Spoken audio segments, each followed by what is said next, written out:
नमस्कार दोस्तों, UP top news के इस सेशन में हम आप सभी लोगों का स्वागत करते हैं। आज हमारे साथ समाजवादी छात्र सभा के प्रदेश अध्यक्ष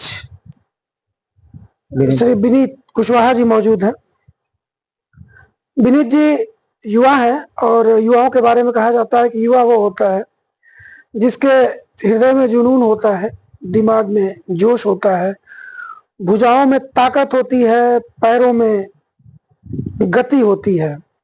और ये सारी जो क्वालिटीज है ये विनीत कुशवाहा जी के अंदर मौजूद है।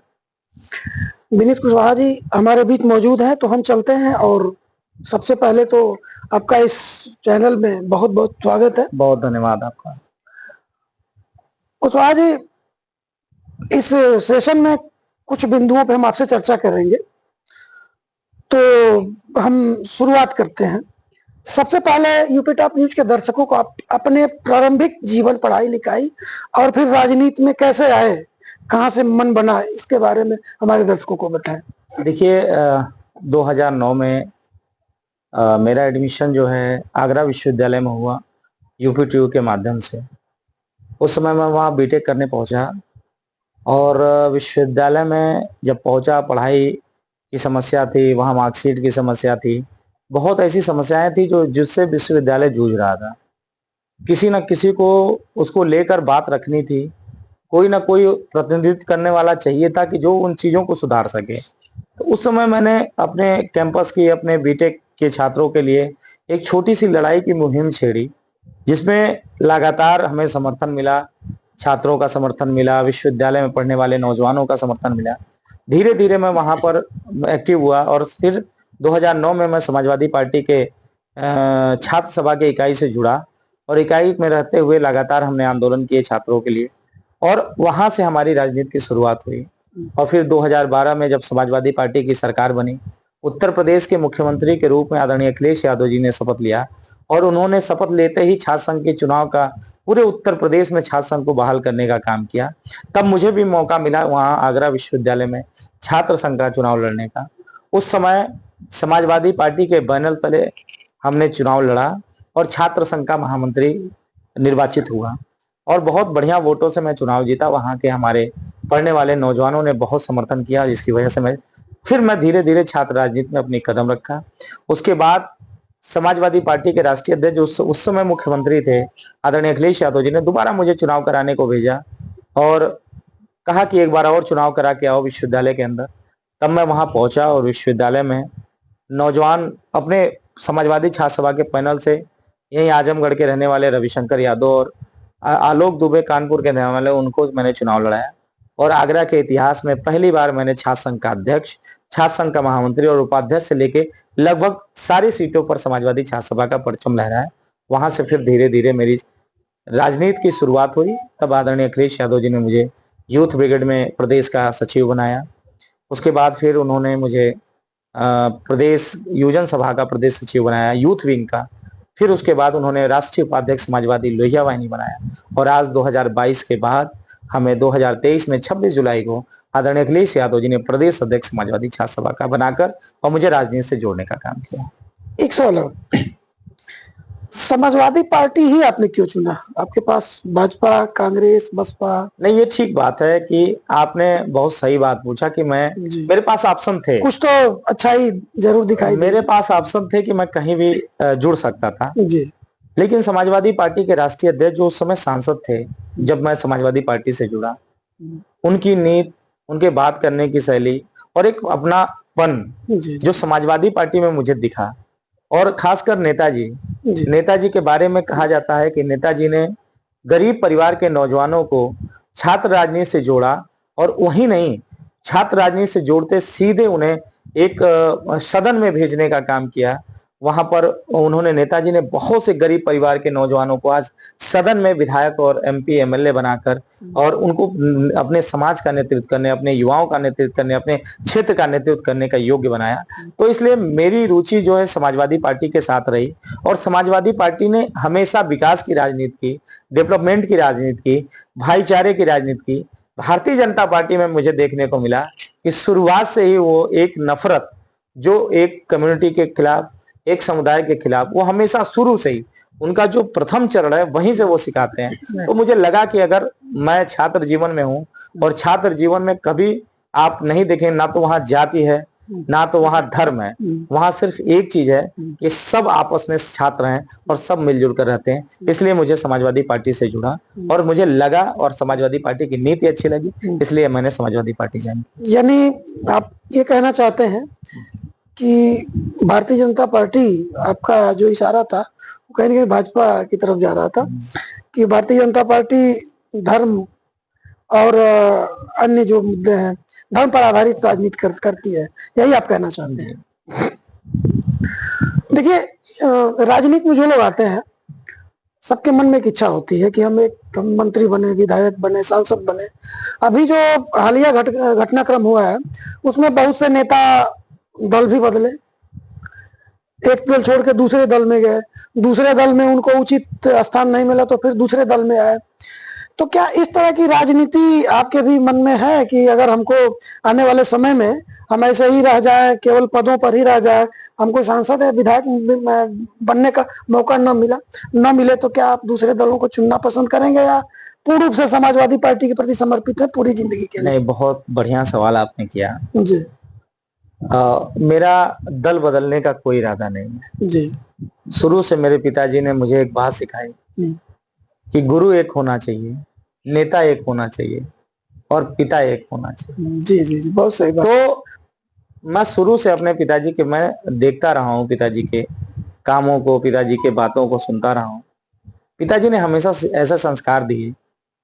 और मैं अभी हाल ही में जब एक मीटिंग हमारी माननीय राष्ट्रीय अध्यक्ष से हुई, तब भी मैंने इस बात को कहा कि मैंने नेता सिर्फ एक को माना और वो है आदरणीय अखिलेश यादव जी, जी, जी। जिनके विचारों को, जिनके सोच को मैं लेकर आगे बढ़ रहा हूँ। और विधायक बनना, सांसद बनना लोग बन जाते हैं, एक नेता बनना बड़ा कठिन काम, बहुत कठिन काम।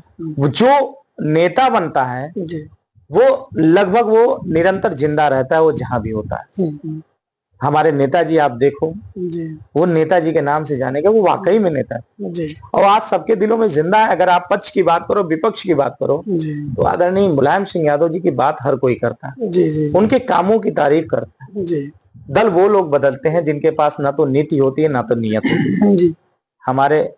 हमारी सोच है कि मैं समाजवादी पार्टी में अंतिम सांस तक रहूंगा और मेरा साथ तभी छूटेगा मैं जब मेरी आखिरी सांस में और मैं इसी झंडे में लिपट कर अपनी अंतिम यात्रा को जाता हूं। तब तक मैं समाजवादी पार्टी को नहीं छोड़ूंगा और आदरणीय अखिलेश यादव जी को नहीं। जी। चूंकि आप समाजवादी पार्टी की राजनीति कर रहे हैं, मेरी शुभकामनाएं हैं कि आप जैसे युवाओं की जरूरत है देश को, समाज को।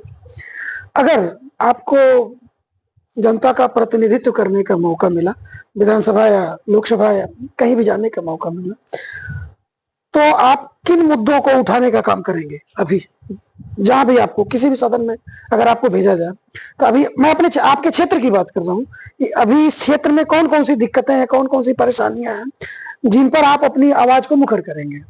देखिए, ऐसा है कि मधुबन विधानसभा देवरांचल क्षेत्र जी, सबसे बड़ी और पीड़ादायक समस्या यहाँ है जी कि बाढ़ के समय में नदी के किनारे जो लोग, मैं भी उसी देवरांचल से आता हूँ, नदी के जो किनारे लोग रहते हैं जी, जब बरसात का समय आता है या फिर ऐसे समय जिस समय बाढ़ का समय होता है जी, उस समय उनको नींद नहीं आती जी।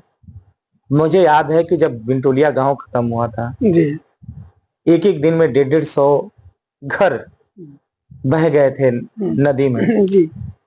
और हम जब वहां गए थे तो हमने देखा कि जो परिवार एक घर बनाने में कितनी मेहनत, कितना परिश्रम लगाता है जी, वो परिवार के लोग अपने घरों को अपने हाथों से तोड़ रहे थे जी, कि उनकी ईंट बच जाए, उनकी सरिया बच जाए जी जी, क्योंकि उनकी मेहनत की कमाई उसमें लगी रहती जी जी, न जाने परिश्रम कितना लगा होता है।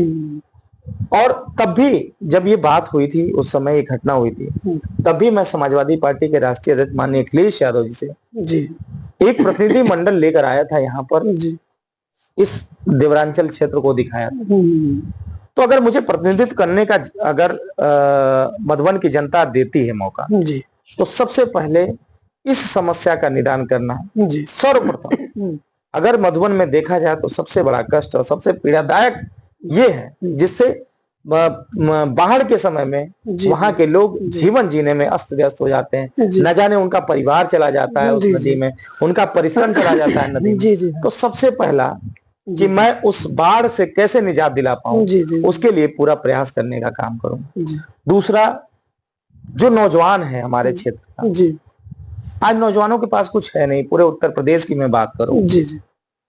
जो नौजवान पढ़ाई कर रहा है, डिग्री ले रहा है, विश्वविद्यालय में पढ़ ले रहा है, हुँ। वो नौजवान जब उस वहां से डिग्री लेके निकलता है जी। तो उसके हाथ में नौकरी नहीं, जी। वो फिर अपने परिवार पर एक बोझ बनकर आता है। जी। कारण इसका है कि उत्तर प्रदेश की सरकार जब से भारतीय जनता पार्टी की बनी, जी। तब से नौजवानों को कोई रोजगार देने का काम नहीं। लेकिन मुख्यमंत्री तो कहते हैं कि हमने 2 करोड़ रोजगार दे दिया है। इस पर क्या कहना देखिए, चाहेंगे? भारतीय जनता पार्टी की सरकार और उनके मुख्यमंत्री, उनके प्रधानमंत्री, जी। उनके दावा, वो आंकड़े जो हमारे देश के लोग जी।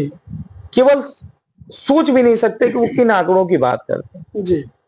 ट्रिलियन, बिलियन, जी, जी। करोड़, हुँ। इससे नीचे कोई बात नहीं होती। जी। और जब धरातल पर आते हैं हुँ। तो इलाहाबाद में नौजवान बेरोजगारी के कारण फांसी लगा लेते। जी। ये वही उत्तर प्रदेश है, हुँ। वही हब है इलाहाबाद, हुँ। जहां नौजवान विपरीत परिस्थितियों में रहकर पढ़ाई करता है, जी। और पढ़ाई करने के बाद जब फ्रस्ट्रेट हो जाता है, जब उसे नौकरी नहीं मिल पाती है, जी। जब सरकारें कई सालों तक नौकरी की वैकेंसी और नोटिफिकेशन नहीं निकालते, जी। तो उसमें नौजवान की उम्र भी बढ़ती चली जाती है, जी। उसकी उम्मीदों की भी उम्र बढ़ती चली जाती है, और ये फ्रस्ट्रेट होकर आत्महत्या कर लेता है। जी। कभी योगी सरकार इस पर बात नहीं करती। जी। अभी योगी सरकार ने एक महाकुंभ की बात बता रहे हैं। जी। उसमें कहा कि नौजवान जिस बाइक को खरीदा था, जितने में वो अपने कुंभ में उससे कहीं ज्यादा कमा लिया हो। क्या हमारा नौजवान, उत्तर प्रदेश का नौजवान डिलीवरी बॉय है, या फिर लोगों को यहां वहां पहुंचाने का उसके पास यही नौकरी रह गई? जी। और ये बेइज्जती ये किया है योगी आदित्यनाथ और प्रदेश के मुख्यमंत्री ने उन नौजवानों को, मेहनत करने वाले नौजवानों को, जो किन परिस्थितियों में वहां पढ़ रहे हैं, जी। उनका अपमान किया, उनके परिश्रम का अपमान किया। इनको कहां से आंकड़े, कौन से आंकड़े बताए जाते? जी। अभी आपने देखा होगा कुछ दिन पहले सदन के अंदर एक हिस्ट्री सीटर की कहानी बता रहे थे प्रदेश के मुख्यमंत्री जी। वो हिस्ट्री सीटर था, वो मछुआरा था। 30 करोड़ की कमाई, नाविक 30 करोड़ की कमाई कोई नहीं कर सकता। जी। ये बहुत बड़ा क्वेश्चन है, वो भी 1 महीने में। और 1 महीने जी। जब उसकी सच्चाई और तह तक गए जी। तो पता चला कि वो हिस्ट्री सीटर है और बदमाश। अच्छा। वहां लोगों का जो रेट होना चाहिए 100 रुपए या 50 रुपए जो किराया होना चाहिए, वो 500 और 1000 वसूले। जी। जी। तो इस तरीके की कमाई, यानी अवैध कमाई, जी। वो भी तो हिंदू थे जो वहां गए थे जी। आस्था की डुबकी लगाने। जी। जी। जी। तो सोचिए, प्रदेश के मुख्यमंत्री को नॉलेज नहीं है कि हमारा नौजवान कैसा है, जी। हमारे यहाँ जो लोग काम कर रहे हैं वो कैसे। जी। तो ये मुख्यमंत्री के और भारतीय जनता पार्टी की सरकार के दावे जी। सारे किताबी जी। झूठे हैं। जी। अगर असलियत में आप जाओगे जी। तो हम लोग तो एक गांव वाले क्षेत्र से आते हैं। जी। इसी सड़क पर हजारों नौजवान दौड़ता था, किस लिए? देश की सेवा करने के लिए। या तो उसे देश की सेवा की नौकरी मिल जाए, या तो उत्तर प्रदेश पुलिस की वर्दी मिल जाए, जी। उसके लिए दौड़ता था। अरे आप चले जाओ, आज वो संख्या कितनी घट गई, जी। जी। खत्म हो गई, उनकी उम्मीदें टूट गई हैं। जी। आज वो बिजनेस कर रहा है, जी। कहीं कुछ न कुछ खोजने का प्रयास कर रहा है। जी। जी। तो ये उत्तर प्रदेश की सरकार ने जी। इन नौजवानों की उम्मीदों को तोड़ने का काम किया। लेकिन मैं दावे के साथ कहता हूं कि 2027 में समाजवादी पार्टी की सरकार बनेगी, जी। उत्तर प्रदेश के मुख्यमंत्री के रूप में आदरणीय अखिलेश यादव जी बनेंगे, जी। तो सबसे पहला काम नौजवानों को रोजगार देने का काम करें, और हम अपने क्षेत्र के नौजवानों को भी जी। उस रोजगार से जोड़ने का काम करेंगे। आपने महाकुंभ की बात किया है, तो महाकुंभ के समय एक माननीय अखिलेश यादव जी का एक बयान आया था, जिसमें उन्होंने कहा था कि लोग कुंभ में अपने पाप धोने जाते हैं, और बाद में माननीय अखिलेश यादव जी खुद गए थे। इस पे क्या कहना चाहेंगे? देखिए, ऐसा है कि माननीय अखिलेश यादव जी ने यह भी बात की जी। कि किसी भी धार्मिक कार्य के लिए किसी को न्योता नहीं दिया जाता। जी। अगर हम मंदिर दर्शन करने जाते हैं, और हम लोग तो गांव के क्षेत्र के हैं, आप जानते होंगे जी। जी। कि लोग कहते हैं अगर हम कहीं जाना चाहते हैं, अगर हमारी स्थिति नहीं बन पाई, जी। तो हम कहते हैं कि भगवान ने नहीं बुलाया इसलिए हम दर्शन करने नहीं जा पाए। ये वाकई में जो हमारा धर्म है, जिस धर्म को हम मानते हैं, वो धर्म में ये कहता है कि हम आस्था लेकर जाते हैं। जी किसी के बुलाने पर, किसी कहने पर आज तक नहीं किया। जी ये तो हमारा आस्था कहता है कि आज हमारा मूड बना कि हम वैष्णो देवी के दर्शन करने चले जाएंगे, जी तो मन हुआ उठे, हम चले गए, दर्शन करके आए, तो हम कहते हैं माता ने बुलाया, हम दर्शन करने चले आए। ये उन्होंने बात कही। अच्छा। और वाकई में हम गंगा स्नान करने जाते हैं तो मान्यताएं हमारी क्या कहती हैं? जी हमारी मान्यताएं यही तो कहती है कि हम पुण्य कमाने गए, जी हम अपने पाप को देने गए। जी, ये हर कोई कहता है। यानी उसमें तो उन्होंने कुछ गलत नहीं कहा था। उन्होंने, अरे भाई ये तो सही बात है कि हम, ये मान्यता है हमारे यानी जो भी आंकड़े बताए जा रहे हैं 50 करोड़, 55 करोड़, 60 करोड़, ये सभी लोगों के पाप धुल गए। अब ये तो मुख्यमंत्री जी जाने, मुख्यमंत्री जी क्यों जाने? नहीं, ये आंकड़े मैं 5 करोड़ 55 करोड़ नहीं कह सकता जी, इसलिए मैं नहीं कह सकता जी कि मुख्यमंत्री को स्नान करने वाली बात पता है कि 55 करोड़ लोगों ने स्नान कर लिया जी, लेकिन मुख्यमंत्री को ये नहीं पता लगा पाए कि भगदड़ में कितनों ने अपने को खोया। जी, लगभग 30 घंटे लग गए। मुख्यमंत्री की पहली बाइट में लगा कि उन्होंने कहा कि कोई भगदड़ नहीं हुआ, और कुछ देर बाद कहे कि हाँ कुछ लोग लापता हुए या कुछ ऐसी घटनाएं हुई। जी जी, ये मुख्यमंत्री के 2 बयान हैं। जी, सोचिए, जो मुख्यमंत्री पल पल में बता दे रहे हैं कि आज कितने करोड़ लोगों ने स्नान किया, जी, उस मुख्यमंत्री को ये नहीं पता चल पाया कि कितने लोगों ने अपनों को खो दिया। तो बताया था कि 30 लोग मरे थे। और ये आप चले जाओ, वहां न जाने कितने लोगों ने लापता लोगों के नाम लिखा है। अच्छा, 1000 लोग लापता है, अभी तक सरकार ढूंढ नहीं। जी जी, और अभी एक मुख्यमंत्री, मैंने सुना था कि सदन में एक कहानी पढ़ रहे थे कि कोई तेरही मना रहा था, तब तक वो शख्स वहीं पहुंच गया। जी, ये तो बहुत ऐसा हुआ। जी जी जी, अरे वो एक शख्स की क्यों बात करते हो, हजारों की बात करो जो मर गए, जी, जिनकी गाड़ियां खड़ी हैं, लापता है, जी जी, वो उनके कोई पूछ, लावारिस की तरफ पड़ी हुई है, कोई पूछने वाला नहीं। जी जी, तो मुख्यमंत्री जी की जो बातें हैं या भारतीय जनता पार्टी की जो बातें हैं, वो मुद्दों से हटकर दूसरी तरफ ले जाता।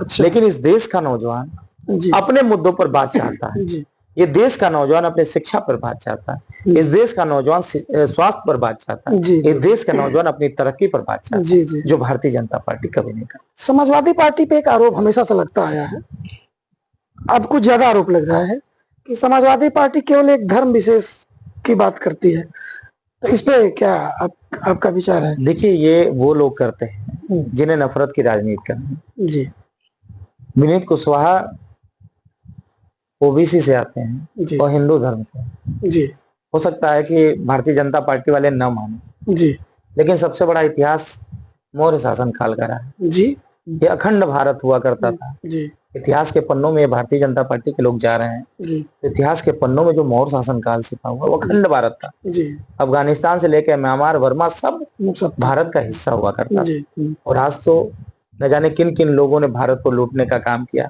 कोई अपना नहीं था, सब लुटेरे थे। जी, सबने भारत पर राज किया, जी, सबने भारत को लूटा जी, और सबने अपनों को बनाया। जी, भारत तो बनना शुरू हुआ आजादी के बाद, जब देश को संविधान मिला। जी, लड़ाइयां तब शुरू हुई अपने अधिकार की, जी, तब लोग आपस में अपने आप को समझे। जी, ये बाबा साहब की देन है। जी, और जो बचा देश है, उसको बचाने की आज लड़ाई, जी, उसमें भी आज नफरत खोली जा रही। जी, मैं तो, अभी आपने क्वेश्चन किया कि एक धर्म कैसे माने, जी, इसमें नहीं मतलब ज्यादातर ये वो आरोप लगाते हैं, ना? ये वो आरोप लगाते हैं जी, जो कभी धर्म की असली बात समझ नहीं। जी, हमारा देश, हमारा सनातन धर्म, दूसरे की बात मैं नहीं कर रहा हूँ, जी, जी, मेरा सनातन धर्म ही कहता है जी, कि आपस में प्रेम होना चाहिए। जी, कभी कोई सर्वे भवन्तु सुखिनः सर्वे सन्तु निरामया। कभी मारने की बात करता ही नहीं। जी, जी, जी, अगर हम भगवान श्री राम को अपना आराध्य मानते हैं, जी, तो भगवान प्रभु श्री राम की अगर आप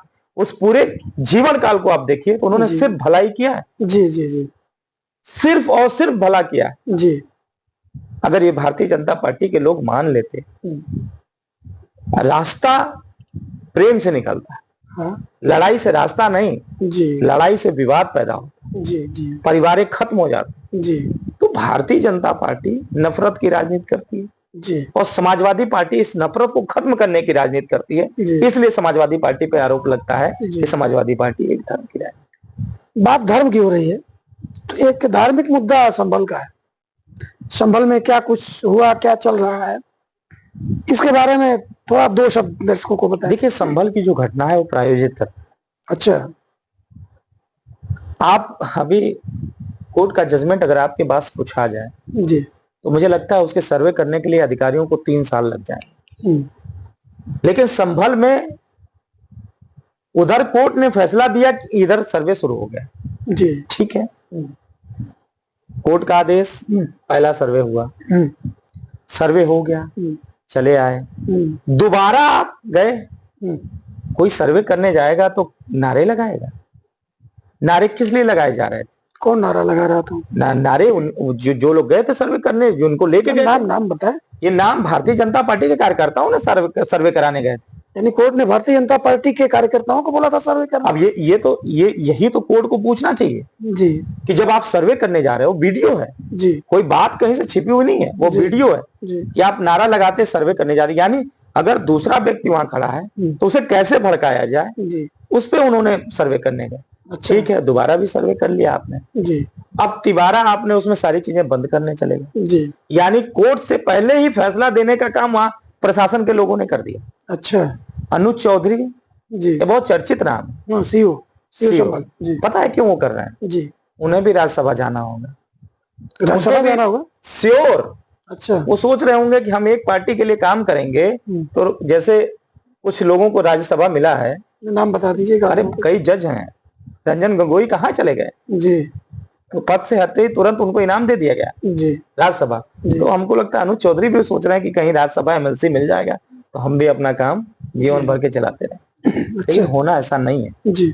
जो आप गलत कर रहे हो जी, जो आप अन्याय कर रहे हो, याद रखना बहुत से अन्याय करने वाले लोगों के साथ खड़ा होने वाला कोई मिला नहीं, वो आज जेलों में सड़ रहे हैं जी, उनको कोई पूछ नहीं रहा। जी, तो ये इंसाफ है, इंसाफ आज नहीं कल होगा।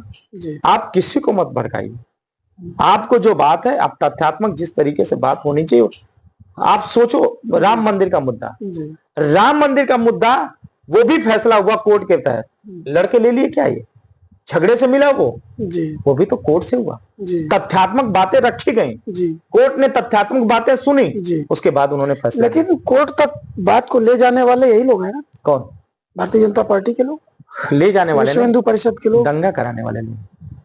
नहीं ऐसा कैसे आप कह सकते हैं? क्या हुआ?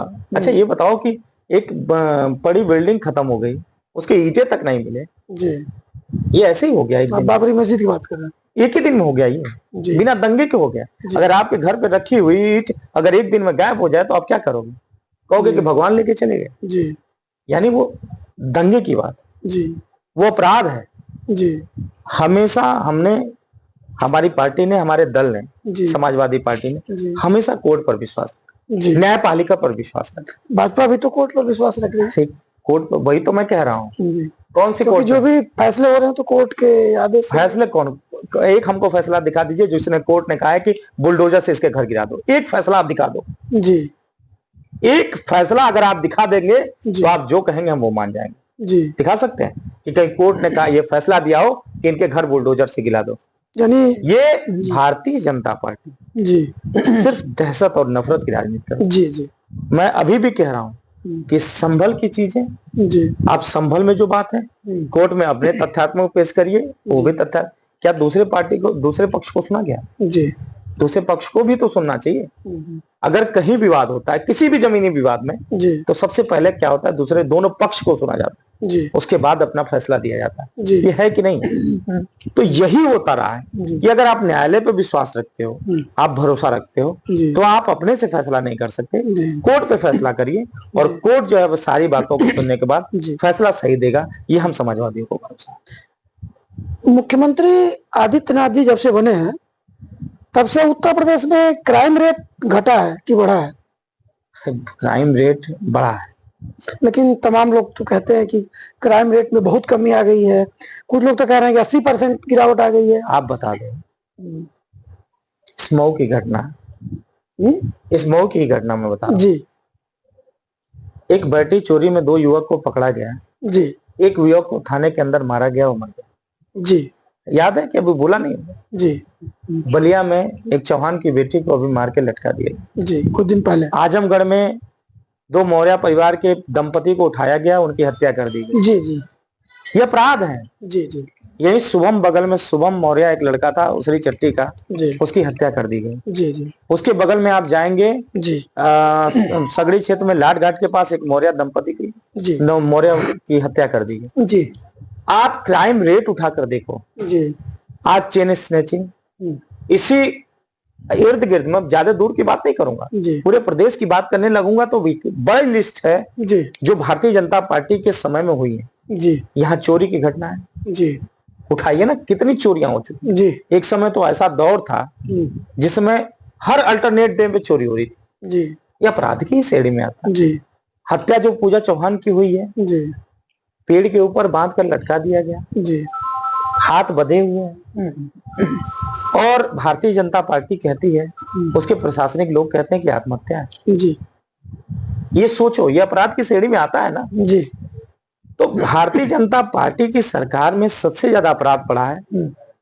इनके विधायक बलात्कार के केस में जेल में, इनके सांसद के ऊपर बलात्कार का केस दर्ज हुआ, जी हाथरस की घटनाएं आप देख लो। जी अगर गिनाने लगे तो अपराध की बहुत ऐसी चीजें हैं जो लगातार ये बताते हैं कि भारतीय जनता पार्टी की सरकार में ये आम बात हो गया अपराध। अच्छा और चेन स्नैचिंग तो आप नॉर्मल बात है जी कि कोई देख लीजिए वीडियोज आ रहे हैं जी हर जगह की, महिला के गले से चेन छीन ली जा रही है। जी एक नौजवान नोएडा में मोमोज या बर्गर क्या खा रहा था, उसके गले से चेन छीन के लेके चली। जी तो भारतीय जनता पार्टी की सरकार में अपराध बढ़े हैं, क्राइम बढ़े हैं, जी और जो ये जीरो टॉलरेंस की बात कर रहे हैं, जी ये जीरो पर इन्होंने प्रशासन को ले आके खड़ा कर दिया। जी आज 100 नंबर की सेवा जो अखिलेश यादव जी ने दी है, जी जिसको हम 15 मिनट में फोन करते हैं और पुलिस पहुंच जाती है, जी उसको भी आप भ्रष्टाचार का एक अड्डा बना दिए।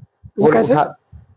उठाती है और लेके जाती है, आपस में ही थाने से पहुंचने से पहले ही आपस में समझौते हो जाते हैं। जी वो समझौते कैसे होते होंगे वो सरकार बताएगी। जी तो भारतीय जनता पार्टी की सरकार में लगातार क्राइम बढ़े हैं, जी अपराध बढ़े हैं, अच्छा और अपराध को छिपाने का काम भारतीय जनता पार्टी की सरकार में लगातार किए जा रहे हैं। मुख्यमंत्री के दावे हैं, मुख्यमंत्री की घोषणाएं, धरातल पर सबसे ज्यादा भ्रष्ट और अपराध इसी सरकार में है। जी यानी आप का कहना यह है कि जब आपकी पार्टी जब सरकार थी तो इतना क्राइम नहीं होता था। क्राइम हम ये नहीं कहते कि सरकारों में नहीं, जी क्राइम होते हैं, जी लेकिन रिस्पांस कितना तेजी से हो। जी मतलब उस पर कार्रवाई कितनी होती आदरणीय अखिलेश यादव जी ने इसीलिए दिया जी कि पहले ये होता था कि कहीं झगड़ा हो जाता था जी और कोई प्रबल व्यक्ति होता था तो वो पुलिस में अपनी बात करके प्रशासनिक दबाव बनाकर जी वो अपने मुकदमे लिखवा लेता था और उसके मुकदमे नहीं हो पाते। जी अखिलेश यादव जी ने एक सिस्टम सोचा कि जो विदेश में होता है, जी जो फॉरेन कंट्री में होता है, जी कि जहां अपराध हुआ वहीं से आदमी फोन मिलाएगा, तत्काल गाड़ी पहुंचेगी, जी वहां पर लोगों की बात सुनेगी जी और दोनों पक्ष को उठाएगी, और जिसको पास जिसके साथ अपराध हुआ, जी जिसके साथ घटनाएं हुई, जी उसको न्याय देने का काम जी ये अखिलेश यादव जी ने किया। जी आज ये जो सड़कों पर दिखाई दे रहे हैं आप 100 नंबर की सेवा, जी जिसको योगी आदित्यनाथ जी ने 112 कर दिया, जी वो सब समाजवादी सरकार में दिया हो। जी नहीं तो बहुत पहले मैं देखा करता था कि जीप चोर भाग जाता था, जीप स्टार्ट ही नहीं होती थी प्रशासन। जी आज तो इनोवा, स्कॉर्पियो, जी बाइक,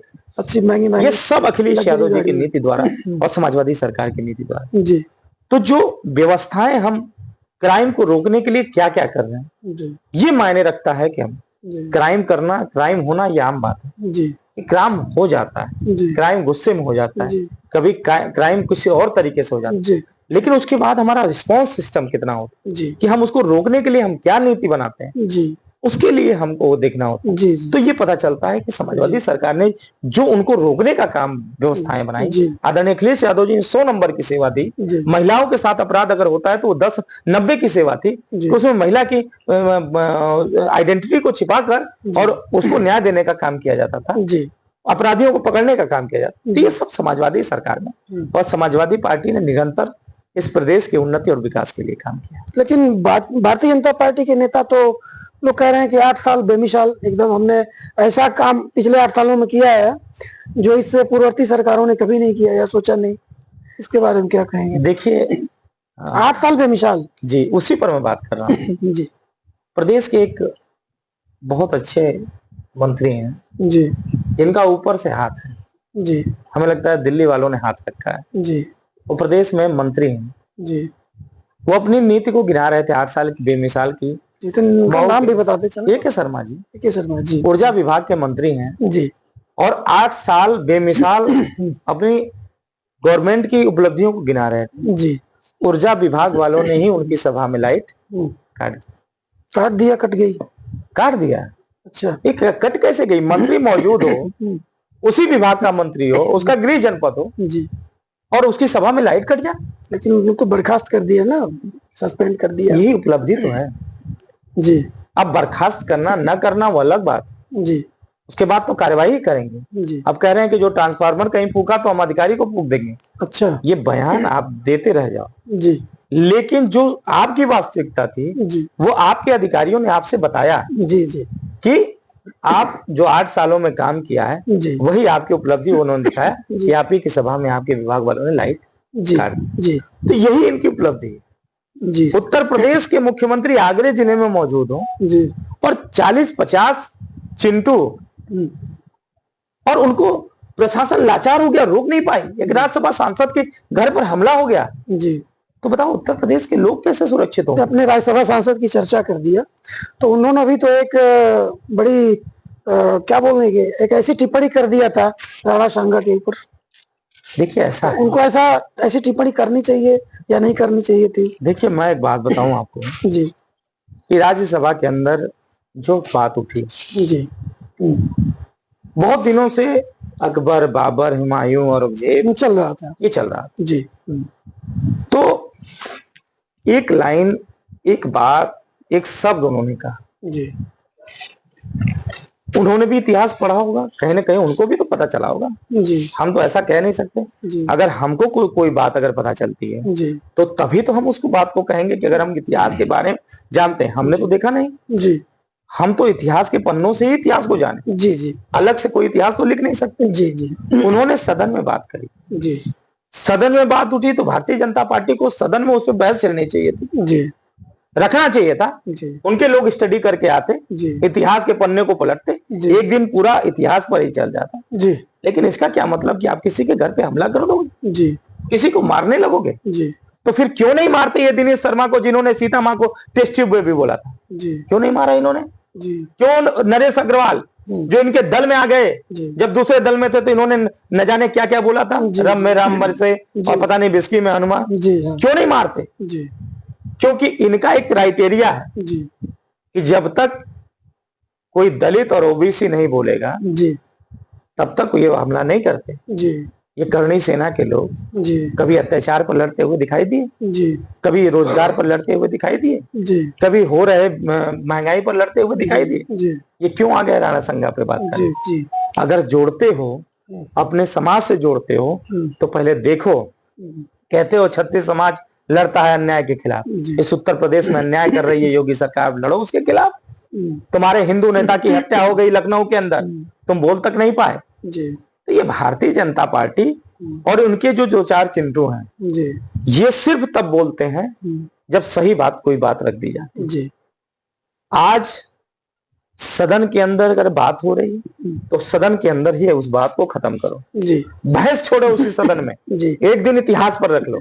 ये उत्तर प्रदेश और देश का नौजवान रोजगार पर बात चाहता है, शिक्षा पर बात चाहता है, स्वास्थ्य पर बात चाहता है, जी, वो इतिहास पर बात नहीं चाहता, जी, क्योंकि उसके पेट रोजगार से भरेंगे, जी, उसकी सुरक्षा पर, उसके स्वास्थ्य पर, जी। उससे बेहतर हो पाएंगे। जी, तो ये नौजवान देश का हो चाहे उत्तर प्रदेश का हो, जी। वो तरक्की पर बात चाहता है। आपने दलित ओबीसी की बात किया है, सपा सुप्रीमो माननीय अखिलेश यादव जी पीडीए की बात कर रहे हैं, तो पीडीए में उन्होंने पिछड़ा दलित अल्पसंख्यक को जोड़ा है, तो क्या ये मान लेना चाहिए कि उन्होंने फॉरवर्ड बिरादरी को अलग कर दिया है या? देखिए नजरिया अलग होता है। जी, मैं केवल मात्र क्वेश्चन पूछ रहा हूँ। मैं नजरिया अलग होता है, मैं इस बात को कहता हूँ जी, कि समाजवादी पार्टी के राष्ट्रीय अध्यक्ष माननीय अखिलेश यादव जी ने पीडीए की बात करी, जी, पिछड़ा दलित अल्पसंख्यक और आधी आबादी, जी, और जब ये बात आती है तो बहुत ऐसे शोषित अगड़े भी हैं जी, जिनकी बात माननीय अखिलेश यादव जी करते हैं, जी, पर ऐसा नहीं है।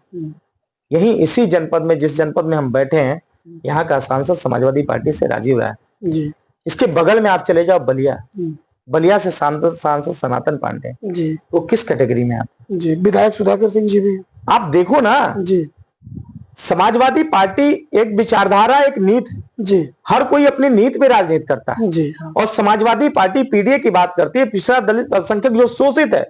आज जी। भारतीय जनता पार्टी की सरकार लगातार उनका शोषण कर रही है, जी तो समाजवादी पार्टी ने उन्हें एकजुट करने का काम किया जी और उनकी लड़ाई लड़ने का काम कर रहे हैं। जी और निश्चित तौर पर मैं कहता हूं 2027 में जी समाजवादी पार्टी की सरकार बनेगी जी और यही पीडीए के लोग जो 2024 में समाजवादी पार्टी को देश की तीसरी सबसे बड़ी पार्टी बनाने का काम किया, जी यही पीडीए के लोग 2027 में जी। समाजवादी पार्टी की सरकार बनाएंगे, उत्तर प्रदेश के मुख्यमंत्री के रूप में आदरणीय अखिलेश यादव जी को बनाएंगे। तब इस उत्तर प्रदेश का विकास होगा और इस उत्तर प्रदेश की तरक्की की तरफ रास्ता खुलेगा। पीडीए में जैसे डी से दलित शब्द आता है, जी, तो दलितों की सर्वमान्य नेता तो बहन मायावती जी हैं।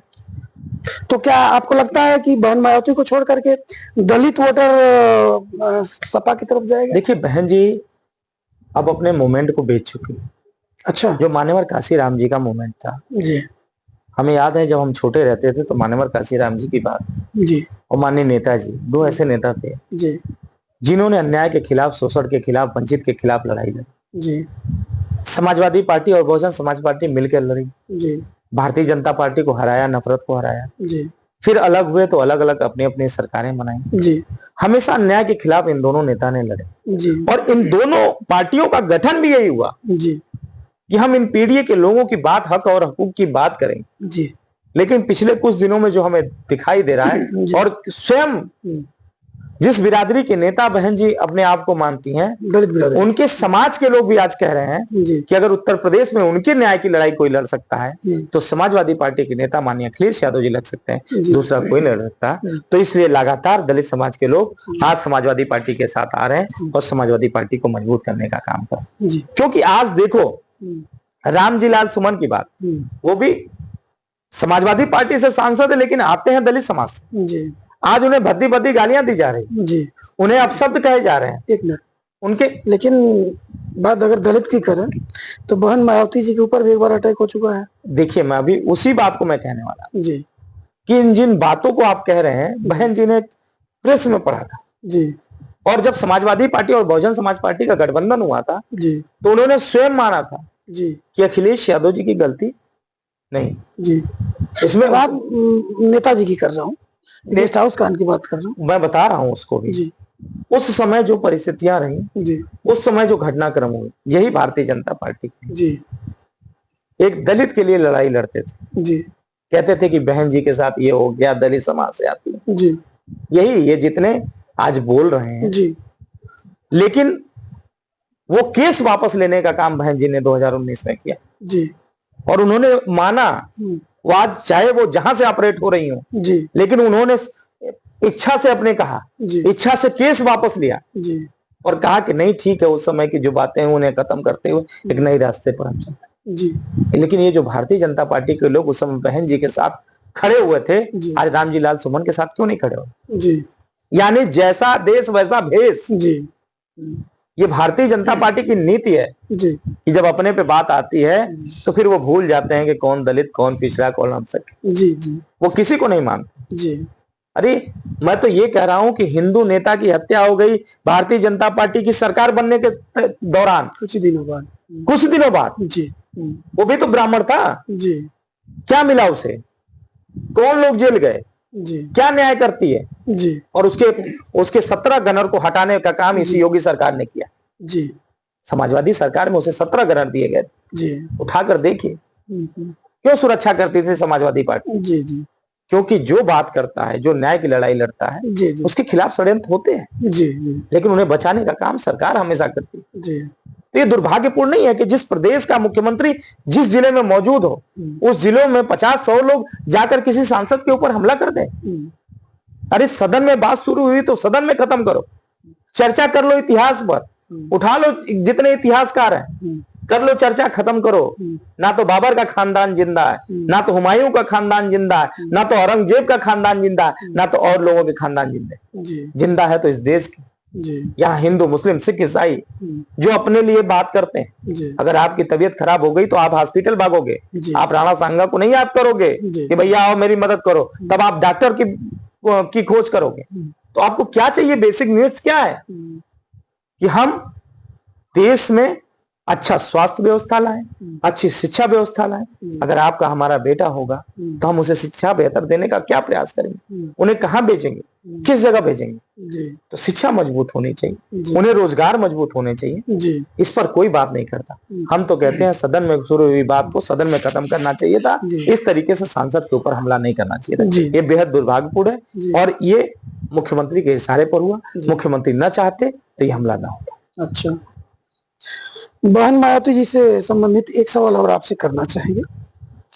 बहन मायावती जी आजकल बहुत मुखर होकर के नहीं बोल पा रही हैं, इसके बारे में क्या कहना चाहेंगे? देखिए, इसके बारे में तो वही समझ सकती हैं, लेकिन आज जरूरत है जी कि अपने लोगों के लिए मुखर होने की। जी क्योंकि अगर आप मानते हो कि 20 से 22% के आप नेता हो, जी समाज के नेता हो, जी तो उनके हक और हकूक के लिए बोलना पड़ेगा। जी हाथरस जैसी घटना हुई तो अखिलेश यादव जी साथ खड़े हुए। जी फिर कोई भगदड़ होती है, उसमें दलित समाज के लोग मरते हैं तो अखिलेश यादव जी खड़े होते। कहीं दलितों पर अन्याय होता है, उन्हें मारा पीटा जाता है, तो समाजवादी पार्टी और अखिलेश यादव जी खड़े होते हैं। तो इसलिए उनकी मजबूरियां क्या है वो खुद जानती है। लेकिन उनका समाज आज स्वतंत्र हो चुका है। उनका समाज आज समाजवादी पार्टी के साथ आ रहा है और समाजवादी पार्टी के माननीय अखिलेश यादव जी पर भरोसा जता रहा है। और 2027 में अगर नेतृत्व करने का मौका समाजवादी पार्टी को मिलता है तो इन सारे लोगों को उनके हक और अधिकार दिलाने का काम समाजवादी सरकार ने।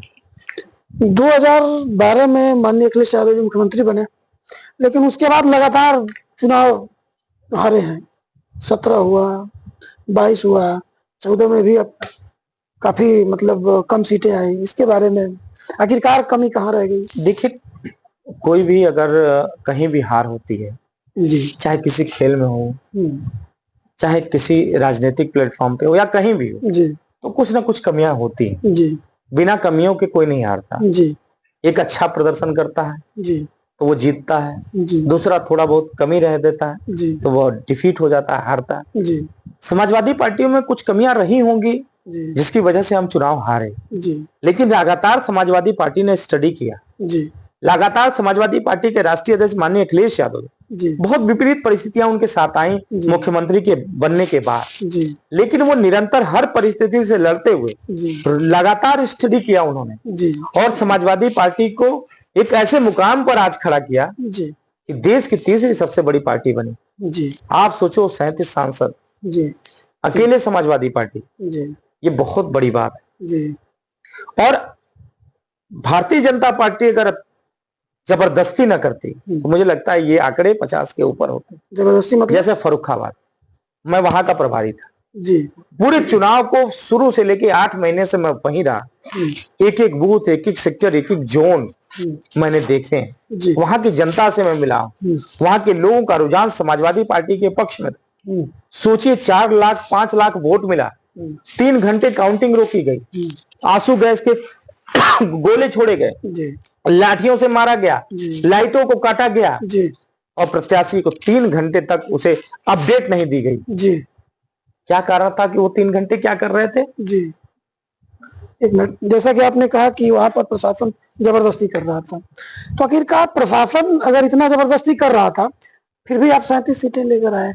मैं बता तो रहा हूं, जिस जगह पर नहीं कर पाए आकर। क्यों? प्रदेश में, पूरे प्रदेश में तो भाजपा की सरकार है। नहीं, वो तो पूरे प्रदेश में कर जब सकते थे। 1 लाख 2 लाख से हार रहे हो तो कहां कर पाओ? अच्छा, जहां आंकड़े थोड़े छोटे रहे, जी जहां पर इन्होंने टारगेट कर रखा।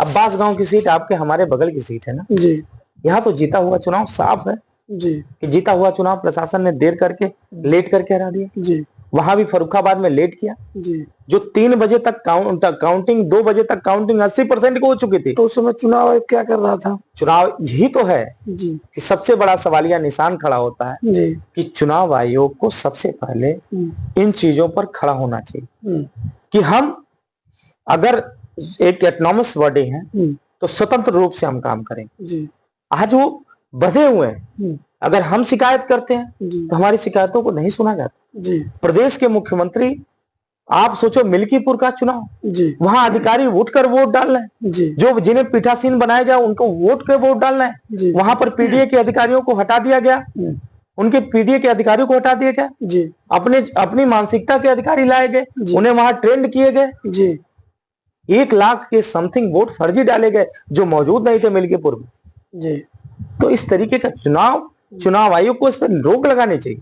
जी और हमेशा इस बात को कहा जाता है जी कि जब जनता अपने सर पर जिम्मेदारी ले लेती है तो फिर वो नहीं देखती है कि किस हद तक जा रही है। जी इसलिए भारतीय जनता पार्टी को और उनके ऑटोनोमस बॉडियों को भी समझना चाहिए जी कि जो आपकी जिम्मेदारी इस देश के संविधान को बचाने की है, इस देश के लोकतंत्र को बचाने की है, तो उसे बचाने का काम करो। नहीं तो जनता जिस दिन फैसला लेना शुरू करेगी उस दिन बहुत ही विपत्ति आ जाएगी इस देश में। तो इसलिए स्वतंत्रता चाहते हैं, संविधान चाहते हैं, लोकतंत्र चाहते हैं, वो भारतीय जनता पार्टी की सरकार में नहीं होने वाला। माननीय मुलायम सिंह यादव जी के जाने के बाद समाजवादी पार्टी पहले की तुलना में कमजोर हुई है? नहीं, समाजवादी पार्टी, नेताजी हमेशा कहते थे, जी नेताजी कहते थे कि मंचों से कहते थे जी कि समाजवादी पार्टी कभी बूढ़ी ना होने पाए, जी इसलिए उन्होंने अखिलेश यादव जी को प्रदेश का मुख्यमंत्री बनाया। जी और आज लगातार उत्तर प्रदेश में, जी और उत्तर प्रदेश ही नहीं देश में, जी समाजवादी पार्टी का विस्तार हो रहा है। जी लगातार हम बढ़ रहे हैं। जी जहां भी चुनाव लड़े, हम मध्य प्रदेश में भी चुनाव लड़े तो हमें 25-30 हजार का वोट मिला वहां। जी जिस बहोरीबंद विधानसभा पे थे वहां का प्रत्याशी 25,000 से ऊपर का वोट पाया। जी समाजवादी पार्टी माननीय अखिलेश यादव जी के नेतृत्व में निरंतर बढ़ रही है जी और समाजवादी पार्टी घट नहीं सकती, जी क्योंकि समाजवादी पार्टी नहीं, एक आंदोलन है, जी एक विचारधारा की आंदोलन है। जी और कभी भी विचारधारा का आंदोलन समाप्त नहीं हो सकता, चाहे जितना कोई कोशिश कर ले, कभी समाप्त नहीं हो सकता। जी इसलिए समाजवादी पार्टी निरंतर बढ़ रही है और आज देश की तीसरी सबसे बड़ी पार्टी बनी है। 2027 में उत्तर प्रदेश की सबसे बड़ी पार्टी बनकर आई। अगर समाजवादी पार्टी बढ़ रही है निरंतर, तो इसे बार बार गठबंधन करने की आवश्यकता पड़ रही है, कभी कांग्रेस के साथ, कभी इस मोर्चे के साथ, कभी उस मोर्चे के साथ। देखिए, आखिरकार अगर बढ़ रही है तो अकेले इंडिपेंडेंट चुनाव लड़ना देखिए वो परिस्थितियां होती हैं चाहिए। जी और ऐसा नहीं है कि केवल समाजवादी पार्टी गठबंधन करती है, भारतीय जनता पार्टी नहीं। जी भारतीय दलों से गठबंधन करने का काम विभिन्न प्रदेशों में, उस समय तो कमजोर थी, अब तो पावरफुल हो गई। समाजवादी पार्टी, भारतीय जनता पार्टी विभिन्न प्रदेशों में अलग अलग तरीके का गठबंधन किया। जी यहाँ तक कि जिसे गद्दार कहते थे पीडीपी को, जी। उसके साथ गठबंधन ही भारतीय जी। जनता पार्टी ने किया। किस मुंह से आज बोलते हैं ये? जी जिस पीडीओ को आप गद्दार बोलते थे, आतंकवादी संगठन बोलते थे, जी उस पीडीपी के साथ आपने गठबंधन किया। जी तो ये भारतीय जनता, ऐसा नहीं है कि अकेले, जी लेकिन चुनाव का अपना एक स्ट्रक्चर होता है, जी, एक परिस्थिति होती जी, है, जी, हाँ। जिस परिस्थिति को लेकर समाजवादी पार्टी गठबंधन करती है और विभिन्न दल गठबंधन करते हैं। जी इस पर हमारे नेतृत्व माननीय अखिलेश यादव जी फैसला करते हैं जी। कि कब किन्हें साथ लेना है, किनको साथ लेके चुनाव लड़ना है, ये फैसला वही करते हैं। जी तो ये परिस्थितियों के हिसाब से गठबंधन होते हैं, वो हर दल करते हैं। जी वो हर दल अपने स्वतंत्र है कि जी। किसके साथ जाएंगे, जी, जी। कौन सी परिस्थिति उनके साथ है, जी। इसलिए गठबंधन जी, हुआ जी। करते हैं। आप युवा हैं, युवाओं के लिए क्या संदेश देना चाहेंगे कि राजनीति में आना युवाओं के लिए सही है या गलत है? नहीं, बिल्कुल सही है। जी। मैं तो मानता हूँ जी नौजवान, पढ़े लिखे नौजवान आएंगे जी तो इस देश की और इस लोकतंत्र की सूरत बदलेगी। जी और मेरा मानना है कि इस देश और ये देश संविधान से चलता है जी और संविधान बनता है सदन में, जी और उस सदन के मेंबर होते हैं नेता जी जो चुनाव जीत कर जाते जी हैं, एमएलए होते हैं, एमपी होते हैं। जी तो इसलिए नौजवानों को मेरा संदेश है जी कि आप लोग को बढ़ चढ़ कर रुचि लेना चाहिए, जी क्योंकि आपके खाने पीने, ओढ़ने, पहनने, चलने, जी सोने तक की व्यवस्था, उस पर क्या होगा, जी कैसा टैक्स दोगे, जी क्या करोगे, जी। पढ़ाई पर कैसा टैक्स दोगे, पहनने पे, कपड़ों पे कैसा टैक्स, जी ये सरकारें तय करती हैं। जी और सरकारें बनती हैं आपके वोट से। जी तो अगर आप वोट देते हो और आप एमपी एमएलए बनाते हो, सरकार बनाते हो, जी तो उस सरकार में नेतृत्व करना आपकी भी जिम्मेदारी है। जी तो मैं नौजवानों से कहना चाहूंगा जी। कि पढ़ाई के साथ साथ